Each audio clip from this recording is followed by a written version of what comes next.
Hey guys, it's Latoria Q back with another video. I'm excited to bring you a series I hope to continue.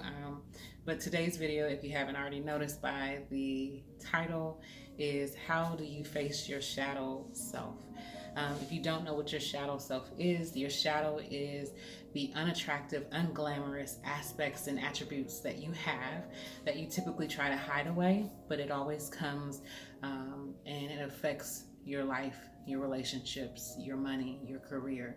It affects you in ways that are usually damaging, or it affects you in ways where you're not allowing yourself to be expressive. And it's the part of you that usually is the hidden away part. That's hence the word shadow. Facing your shadow, it can be simple or complicated depending on how vested you are in healing. It depends on how vested you are in growing. If you're not invested, it's not going to work. You're not going to do it. It's a waste of time, right?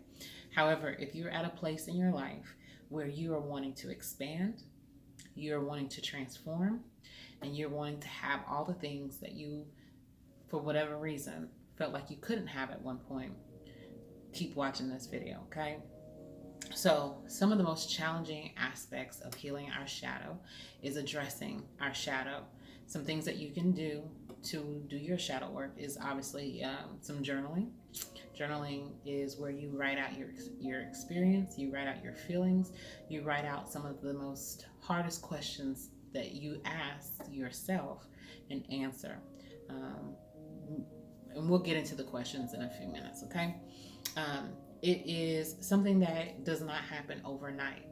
When you go into your healing work and into your healing process, you are not going to have an easy overnight shift. Mentally, you can, okay? Mentally, you can say, I'm going to only accept this from here on out and really walk in that. However, if you're dealing with a shadow, your shadow has usually been with you your whole life, and depending on who you are, it could have came in from another lifetime with you. It's things that you deal with. For instance, if you have issues with your relations with your parents, if you have issues with your relationships with your partner, if you have issues with completing tasks and setting goals, your relationship with yourself, it will play a role in your shadow work. Being honest is the requirement in that shadow work, okay? And so, some of the first steps in healing yourself is definitely understanding where an undesired behavior or undesired thought came from. You know, we can get into the habit of repeating things and not knowing where they came from. For instance, if you heard someone say, "Oh, shoot, I always make this mistake," and you look at yourself and say, "I make this mistake too," you can then take on whatever triggered them, and whatever triggered you, you take it on and carry it. For instance, have you ever seen a child not get a good grade, or you've seen a child not have a good behavior, and the thing that they are always told is, "You're so bad, you are always so bad, you don't never know how to act when you go somewhere." And then the next thing that you know, or that child is saying, "I am always bad. My mama said I'm bad, and I'm gonna show you how bad I am." You know, those repeated thoughts become repeated patterns and behaviors, and you have to be very mindful of where did you get that thought from, where did you get that behavior from, and really go to the root of it and release yourself from that root. You're gonna have to kill it at the root. So you need to understand how and where did that thought or behavior come from. The second thing that you're going to want to do is definitely acknowledge the position that you're in now. So if you do believe that nothing ever goes right in your life, and you find yourself in a position where something is not right and that's what's triggering you the most, you're going to want to address where you are in the now, because you can only change now. Tomorrow is done, and tomorrow hasn't happened yet, and today is now. Yesterday is gone. So, unless you're dealing with the right now and the position you're in right now and why it's affecting you right now, you can't get to the yesterday that's gone, and you surely cannot make and manifest the tomorrow that is coming. You will need to grow and mature in the acceptance of yourself. You're going to have to accept yourself, flaws and all, and give yourself some grace whenever you're doing your shadow work. This present moment it's going to require you to be a mature, rational adult, or mature, rational mind, if you will. And the reason why is because you cannot heal from the same place you hurt. I'll say it again. You will not heal from the same place you hurt. So that means if you have allowed yourself to be in a position, because we're going to be real about it, right? If you have allowed yourself to be in a position and you do not like that position, you're going to have to go and uncover everything that led up to you getting in that position. You're also going to have to go up and deal with where you're at in that position. If it hurts you, be honest and say, this is hurting me. If you didn't like it, be honest and say, I don't like this. If it's something that makes you feel angry, bothered, you have to be honest in acknowledging the feelings and the place that you are right now. How do you practice shadow work, right? So there is no perfect way to heal. I'll say it again. There is no perfect way for you to heal. And not everybody heals in the same way and at the same time. What works for me may not work for you, and what works for you may not work for me. But the fact of the matter is, if we are both steady progressing to our healing place, if we are steady progressing to that place where we are free, if we are steady progressing to the parts of us that we want to release from holding on to that crunched up, pent up position, really expand. No matter how you get there, as long as you're doing your work, that's what matters, right? So a few things that you can do and a few exercises that you can do is definitely start by journaling. I journal through audio and through writing. Probably the most therapeutic way that I journal is the writing style. Reason being is because I have to really think about what it is that I'm feeling, and I have to really be committed to writing it down.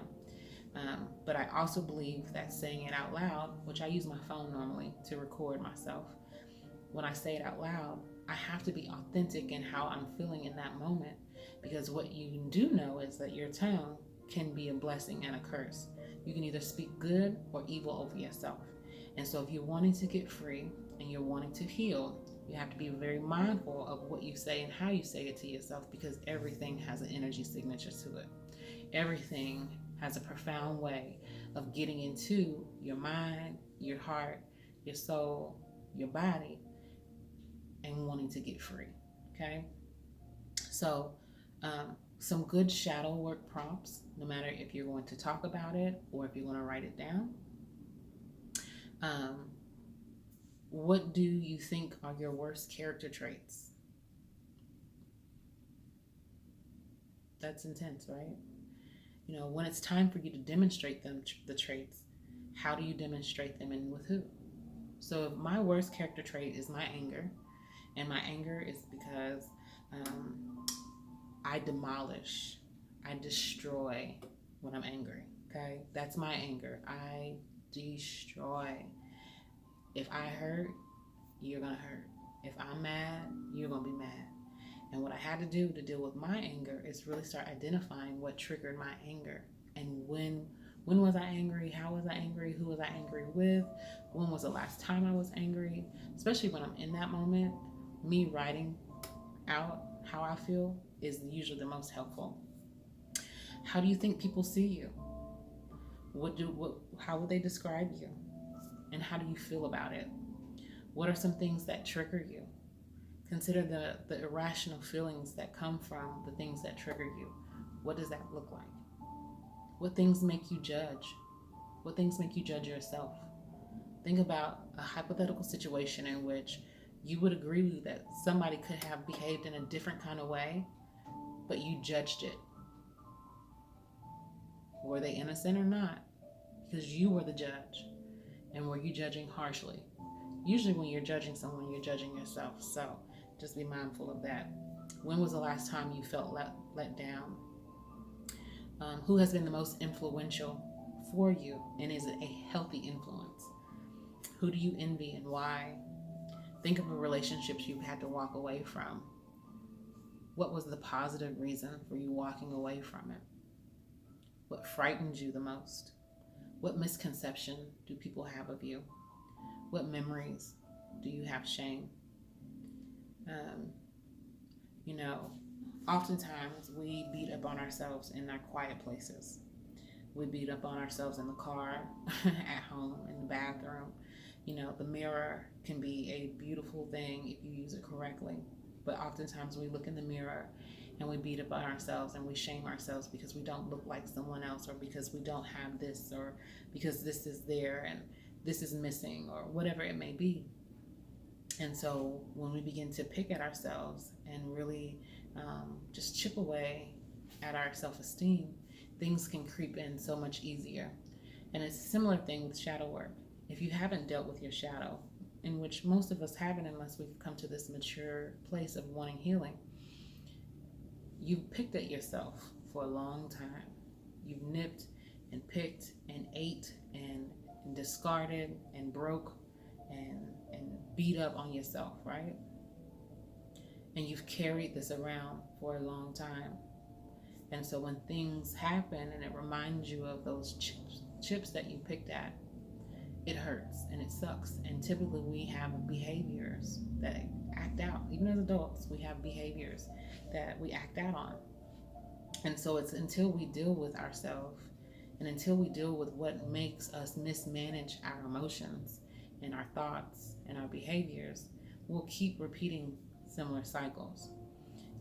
One of the most common things is, why do I keep getting in relationships with the same person, even though they're different people? I'm still picking up on the same energy and I'm still attracting the same characters, right? Well, until you deal with yourself and what about you that you keep repeating that this person is also reaffirming, you won't have any other idea or way or reason even to pick someone else. You won't have even a reason to change yourself if you're always looking outside of yourself as to why there's a problem. Shadow work makes you address and deal with you on your most simplistic basis. This is what makes me cry. This is what makes me hurt. This is what causes me shame. This is where I notice I don't love myself. This is where I notice where I don't take care of myself. This is where I don't even trust myself. This is where I am most angry. This is where I'm the worst daughter or friend or cousin or whatever it may be, because I have to deal with me and I haven't dealt with me. So until I deal with me, I can't even deal with you right? When you do your shadow work, it requires you to have a level of vulnerability, authenticity, and certainly honesty within yourself. Because at the end of the day, the goal is to heal. The goal is to grow from the position you're in. And you can't when you're not honest. You can't when you're not forthcoming. You can't until you're ready to look at yourself in the mirror and give yourself grace. The last few clients that I've had over about the last 2 weeks or so, during our session, grace has been a word that has come up a lot. Grace. And giving yourself grace means you are adorning yourself and you are reaffirming or affirming yourself for things that you would not have noticed, for things that you don't typically appreciate. You give grace when you notice you have flaws. You give grace when you notice you did something wrong. And you just recognize either one, I can do better next time, or two, this is why I had my problem and this is what I'm going to do to fix my problem. Giving yourself grace means that you understand there is something in you that hurts. There's something in you that has been neglected. There is something that is in you that has not had the right attention, and you are choosing to adorn it. You are intentionally bringing it to the forefront to love on it. So for me, I've had to give myself a lot of grace, because I have some issues. And I have issues that some I can control and some I can't. But it's the issues for me that make me who I am. And so for me, after I've gone through a lot of healing and my healing process, I'm able to recognize that, you know what? I do get a little bit emotional and I do feel, but that's what makes me me. That's what makes me special. That's what makes me worthy. That's what makes me a good daughter, a good friend, a good mother, a good whatever it may be. That's what makes me really whole, recognizing the parts of me that no one else has. And I'm okay with that. Okay? I want to give you one more thing about grace. I have my little laptop here, and I'm not cheating, but I wanted to make sure I say it to you correctly. Okay? When you give yourself grace, okay, it is a refinement of your movements. I want to say that again. It is to refine your movements. It's to refine your thoughts. It's to refine your behaviors to yourself. And that's no longer subjecting yourself to a broken position and a broken state to keep you in a defeated position. Okay? I added all that extra stuff on there.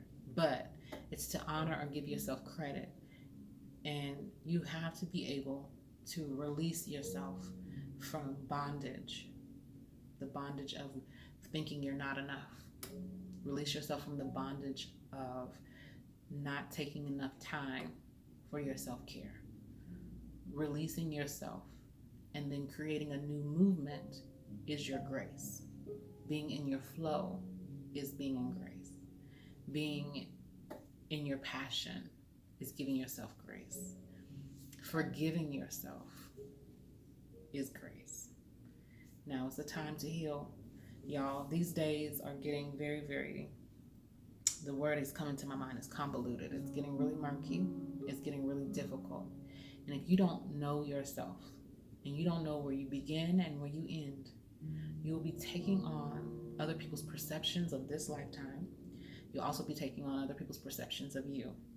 And what you do or you don't do will become what they think is your problem versus you living the life that you want to live and being accountable for that life that you are living. You're going to have to do some shadow work.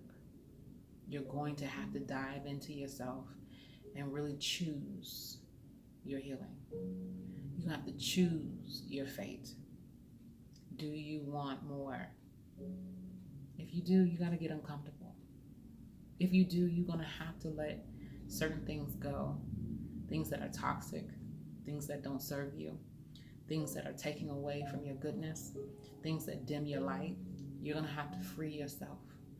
And that's your power. That's your superpower, being free.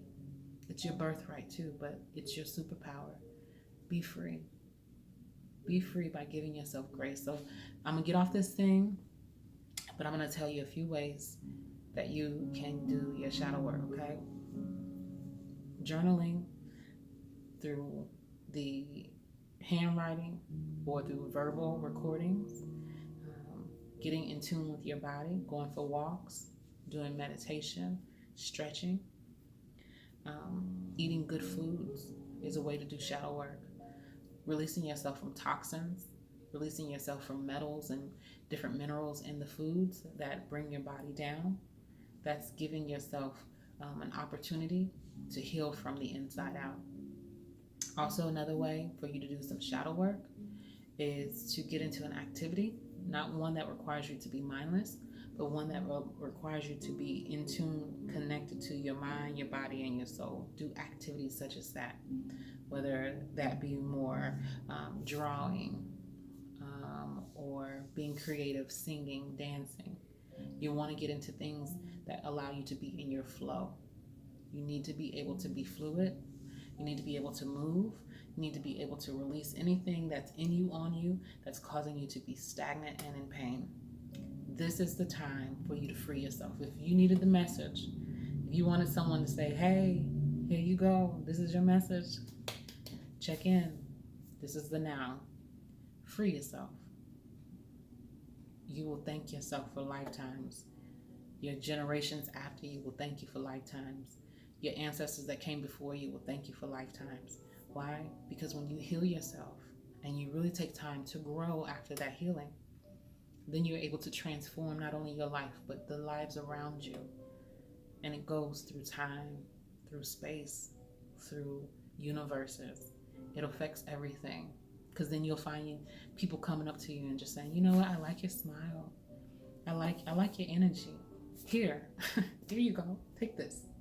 You'll say thank you, because you then started attracting versions of yourself in other people that recognize your healing as well.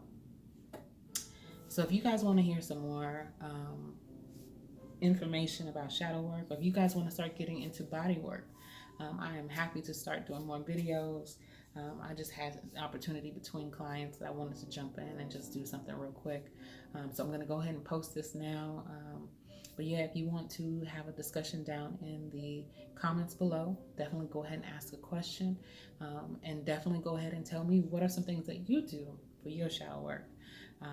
Again, and I have some more video ideas coming, but I just wanted to go ahead and get started. So thank you guys for watching again. It's Latoria Q, and y'all know I can't leave without saying it. Bye, babies.